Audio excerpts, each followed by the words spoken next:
الفت رسول اللہ کی.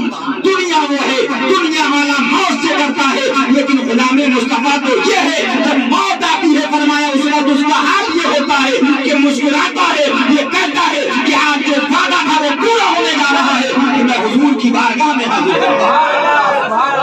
نعرہ تکبیر, نعرہ رسالت, نعرہ حیدری. غلام ہے, یہ غلام کی صفت بیان کی گئی ہے, یہ غلام کی قوت بیان کی گئی ہے, یہ غلام کی طاقت بیان کی گئی ہے. جو پگڈنڈی میں رہے وہ طاقت والا ہے. فرمایا بلینئر ہو جائے, ملینئر ہو جائے, بہت بڑا ادھوگپتی ہو جائے, بہت بڑا پی ایم اور سی ایم ہو جائے, لیکن موت سے ڈرتا ہے. لیکن فرمایا غلام رسول وہ ہے کہ تھرا گئی ہے گردش دماغ. غلام تو بن جاؤ, حضور کے غلام تو بن جاؤ, اور غلام وہ بنو کہ زبان ہی غلام نہیں, بلکہ وہ غلام بنو کہ دل پہ کندہ ہو تیرا نام کہ وہ تجھ دے رچی. دل کا کام ہے, یہ دل دیکھا جاتا ہے, زبان نہیں دیکھی جاتی ہے. دل دیکھا جاتا ہے کہ دل کا کیا ہے. زبان سے تو یہ بول دو, یہ کر دوں گا, وہ کر دوں گا, فلاں کر دوں گا, فلاں کر دوں گا. کہنے میں کیا جا رہا ہے, انڈیا ہے جو چاہے بول دے, لیکن عمل دیکھا جاتا ہے اللہ اس کے رسول کے وہاں کہ تمہارا عمل کیا ہے, تمہارا عمل اور دل کا حال کیا ہے. اعلیٰ حضرت فرماتے ہیں دل پہ کندہ ہو تیرا نام کہ وہ تجھ دے رچی. الٹے ہی پاؤں پھرے دیکھ کے ٹکڑا تیرا, الٹے ہی پاؤں پھرے دیکھ کے ٹکڑا تیرا. تو غلام بنیے, دل سے غلام رسول بن جائیے. اور غلام رسول بننے کا مطلب ہم یہ نہیں کہہ رہے ہیں کہ اس کو ماریے اس کو ماریے, جتنی طاقت ہے اتنا کام کیجیے. حدیث شریف کے اندر حضور فرماتے ہیں کہ تم ان سے دور ہو جاؤ اور ان کو اپنے سے دور کر لو, جنت پہ چلے جاؤ.